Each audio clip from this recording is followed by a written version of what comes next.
Welcome back to my channel. And we are still in the process of return filing और आज हम शुरू करने वाले हैं सेक्शन 139(4)(a) जो कि डील करता है return of income of charitable और religious trust. So let me just write it down for you guys. तो 139(4)(a) return of income of charitable और रिलीजियस ट्रस्ट, एक एक करके हम इस प्रोविजन को देखना शुरू करेंगे। देखो, समटाइम्स अगर आपको पता हो तो सेक्शन 12 में, सेक्शन 11 एंड 12 में, 11 एंड 12 सेक्शन 11 एंड 12 में जो भी चैरिटेबल या रिलीजियस ट्रस्ट जो होते हैं उसका इनकम जो होता है वो एग्जेम्प्ट हो जाता है सेक्शन 11 एंड 12 में। दिस आपने पढ़ रखा होगा चैरिटेबल ट्रस्ट वाले चैप्टर में, और अगर नहीं पढ़ा है तो कोई बात नहीं, you can check out the video. Section 11 and 12 में चैरिटेबल ट्रस्ट का इनकम जो है एग्जेम्प्ट हो जाता है, बट इस एग्जेम्पशन के लिए कुछ कंडीशन दी हुई है।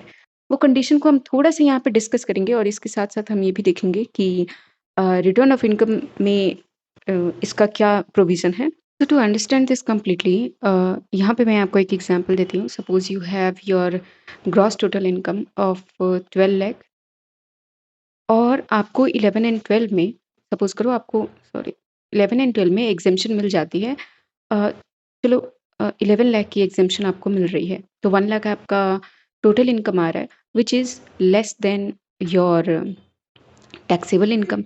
तो आपको ऐसे नहीं देखना है। जब भी हम चैरिटेबल ट्रस्ट की बात करेंगे एट दैट टाइम हम ये देखेंगे कि बिफोर गिविंग दिस एग्जाम्पशन, ये एग्जाम्पशन देने से पहले यहाँ पे हम देखेंगे, हम ग्रॉस टोटल इनकम को चेक करेंगे। एग्जाम्पशन देने से पहले अगर ये income is more then taxable income, तो चैरिटेबल ट्रस्ट को ये मैंडेटरी हो जाता है कि वो अपना रिटर्न ऑफ इनकम फाइल करे। और जब रिटर्न ऑफ इनकम फाइल करे की बात आती है तो हमारे पास ये भी पॉइंट आता है कि फिर टैक्स रेट क्या होगा। तो टैक्स रेट जो होगा वो वही टैक्स रेट होगा जो कि इंडिविजुअल को अप्लाई होता है।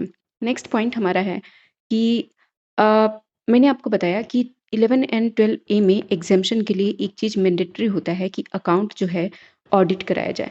ऑडिट कराने के बाद से ही आपको जो है 11-12 का एग्जाम्पशन मिलेगा। तो मैंने आपको बोल दिया, जहाँ पे मैंने आपको बोला ऑडिट कराया जाए, वहाँ पे आपको एक बात क्लियर हो जाना चाहिए कि अब जो इसका ड्यू डेट है वो 31 अक्टूबर हो जाएगा, क्योंकि मैंने आपको बताया था कि जहाँ पे भी ऑडिट मैंडेटरी हो जाता है इनकम टैक्स या किसी अदर लॉ में, तो वहाँ पे ड्यू डेट जो है वो 31 अक्टूबर हो जाता है। Next point we have is 272A। ये एक्चुअली जो हमारा सेक्शन है, ये सेक्शन है हमारे पास पेनल्टी का। अब ये बोलता क्या है, सपोज़ करो कि हमारा ड्यू डेट जो है दैट इज़ 31 अक्टूबर, ये हमें पता है। अब अ, ट्रस्ट ने क्या किया, चैरिटेबल ट्रस्ट ने क्या किया कि 31 अक्टूबर की बजाय सपोज़ करो उसने 31 ऑफ दिसंबर को रिटर्न फाइल किया। 31 ऑफ दिसंबर को रिटर्न फाइल किया। तो ये पेनल्टी जो लगती है वो लेट फाइलिंग की लगती है। अब हम देखेंगे, नवंबर में आपके 30 दिन होते हैं एंड दिसंबर में आपको 31 अक्टूबर को फाइल कर दिया है, तो आपके पास यहाँ पे बचते हैं 30 दिन। 30 and 30 60 days, you have 60 days. और आपके पास ये प्रोविज़न बोलता है, 272A सेक्शन बोलता है कि जितना भी लेट हुआ है उतने दिन को पर डे हम 100 रुपीज़ का आपके ऊपर पेनल्टी लगाएँगे। इसका मतलब आपको 6000 रुपीज़ का पेनल्टी जो है आपको देना पड़ेगा जब आप रिटर्न फाइल कर रहे होंगे। और इसके अलावा आपको एक और चीज़ याद होगा कि चैरिटेबल ट्रस्ट में एक और बात लिखी हुई है कि अगर आपको 11 एंड 12 का अगर आपको बेनिफिट चाहिए, तो आपको एक बात इंश्योर करना पड़ेगा कि ड्यू डेट तक आप रिटर्न फाइल करें। अगर इसके बाद से हम रिटर्न फाइल करते हैं तो हमारा ये पेनल्टी 272A वाली लगती ही है। इसके साथ-साथ आपको 11-12 का एग्ज़ेम्पशन भी नहीं मिलता है। ये पॉइंट मैं आपको एक एडिशनल बता रही हूँ।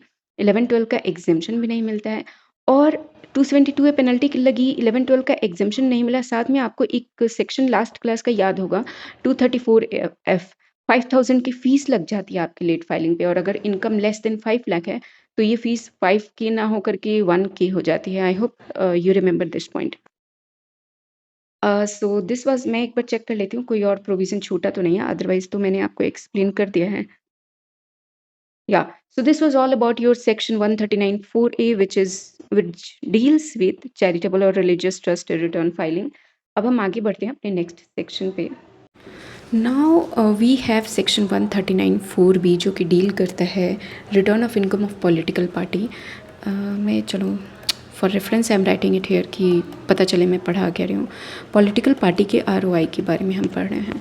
तो return of income of political party, the section says काफ़ी सिमिलर है 139(4)A एंड 4B। बहुत, अगर आपको वो समझ में आ गया होगा तो ये भी बहुत सारे प्रोविज़न सेम ही हैं। जैसे मान लो आपके पास ग्रॉस टोटल इनकम होता है, देन पॉलिटिकल पार्टी को उसकी पूरी इनकम एग्जेम्प्ट हो जाती है 13A में। अगर यहाँ पे सपोज़ करो 25 लाख का इनकम है तो कंप्लीट 25 लाख का एग्जेम्पशन मिल जाता है 13A में, और टोटल इनकम जो है वो नील बन के आ जाती है यहाँ पे।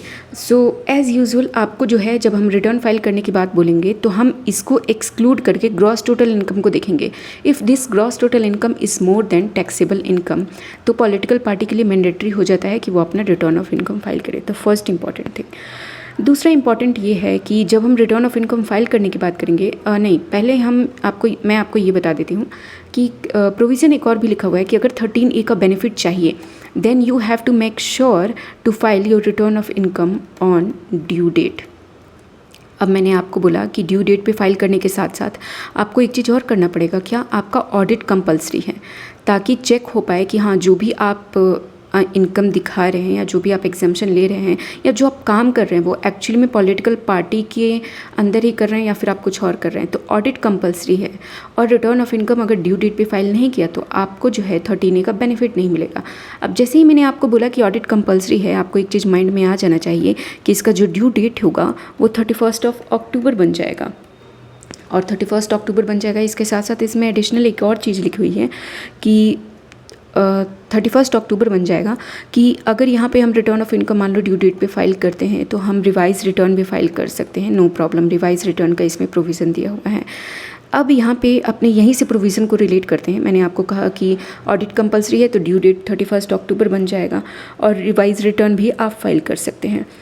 अब आपको पिछले वाले सेक्शन में मैंने आपको पढ़ाया था 272A, जहाँ पे आपको 100 रुपीज़ की पेनल्टी एवरीडे लग रही थी जो आप लेट फाइल कर रहे थे। यहाँ पे वो चीज़ नहीं है, बट यहाँ पे 234F जो कि आपका 5K और 1K की बात करता है। अगर आपका इनकम 5 लाख से ज़्यादा है तो 5K, और अगर 5 लाख से कम है तो 1K आपको फ़ीस देनी पड़ेगी। That is still here. And yes, this was all about your section 139(4)B political party. ये सेक्शन कुछ हार्ड नहीं है, बट ये सेक्शन जल्दी से माइंड में नहीं रह पाता है, इसलिए मैं आपको थोड़ा सा ब्रेक करके बता रही हूँ so that you keep it in your mind. सो अब हम आगे बढ़ते हैं अपने नेक्स्ट सेक्शन पे। The next is 139(4)C। 139(4)C जो है वो आपका डील करता है ROI ऑफ स्पेसिफाइड इंस्टीट्यूशन। अब ये जो स्पेसिफाइड इंस्टीट्यूशन होते हैं ये वो इंस्टीट्यूशन है जिनको सेक्शन 10 में एग्जेम्पशन मिली हुई है। अब आपको जब आप बुक खोलेंगे तो आप जिस भी बुक से पढ़ते हो आपको काफ़ी सारे नाम देखने को मिलेंगे, but you do not have to remember name. आपको सिर्फ ये याद करना है कि सेक्शन 10 वाले जो स्पेसिफाइड इंस्टीट्यूशन है उनके बारे में हम बात कर रहे हैं। देखो, इनके बारे में आपको नाम याद करने की ज़रूरत नहीं है, इसलिए मैंने आपको बता दिया कि यहाँ पे आपका ग्रॉस टोटल इनकम होता है, दैट यू नो, और उसके बाद से आपका सेक्शन 10 का एग्जेम्पशन होता है। यहाँ पे भी जस्ट लाइक एज़ यूजुअल हम सेक्शन 10 को एग्जेम्पशन को निगलेक्ट करके इसको देखेंगे। If this income is more than your taxable limit, taxable income, then you are required to file return of income. जब required to file return of income की बात होती है तो अब मैं आपको ऐड करते जाती हूँ।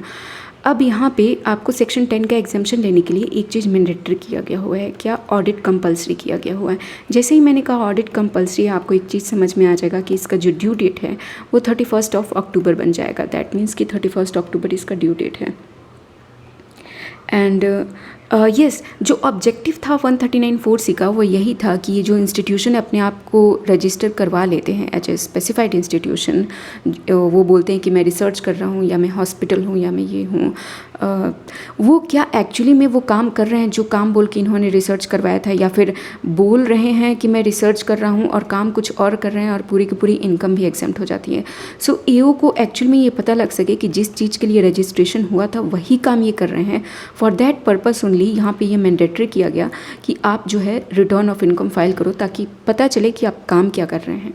और next important point we have is, सबसे पहली बात तो ये कि आप एक चीज़ का ध्यान रखना।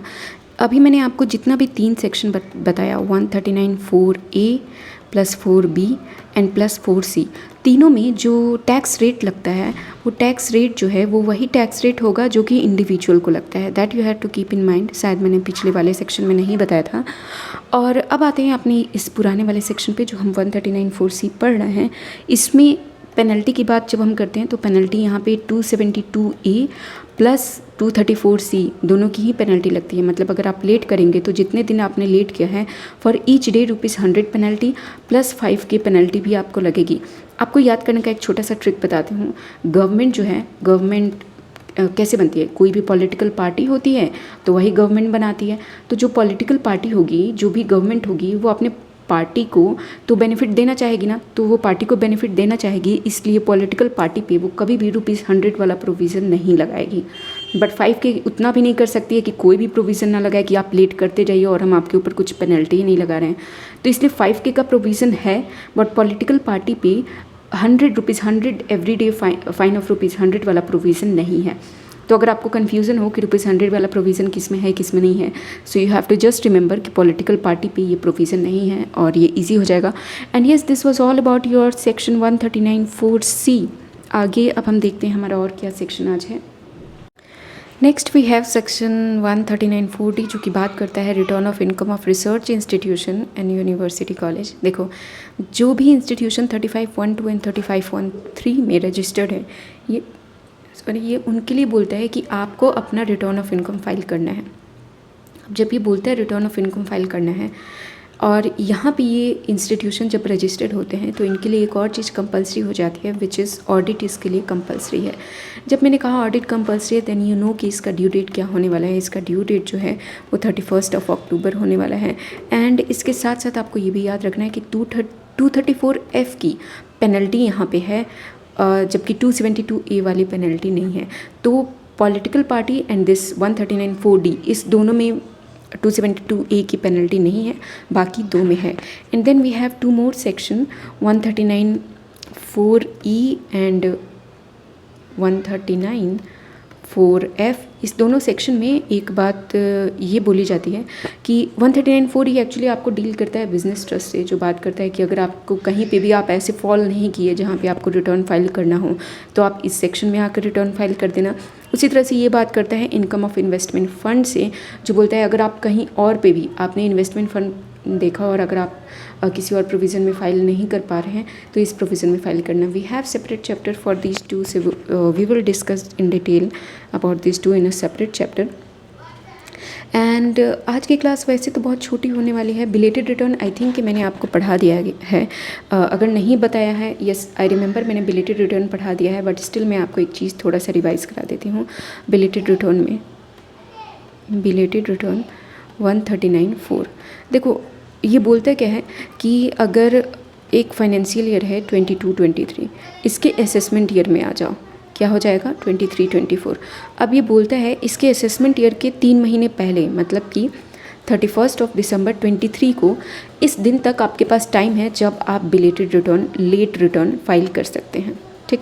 और उसी तरीके से हमारे पास आता है एक रिवाइज रिटर्न का प्रोविज़न। रिवाइज रिटर्न में भी यही बोला जाता है the time period is same as is this as of belated return, the time period is actually same in both the section। But यहाँ पे एक चीज़ है कि मान लो मैंने बोला कि बिलेटेड रिटर्न टाइम का जो टाइम पीरियड है वो 31 दिसंबर 23 है। सपोज़ करो कि मैंने 31 जुलाई 23 को एक रिटर्न फाइल किया और फिर मुझे ऐसा लगा कि यार मैंने कुछ ना छोड़ रखा है या फिर मुझे कुछ चेंज करना है, मुझे रिवाइज रिटर्न फाइल करना है।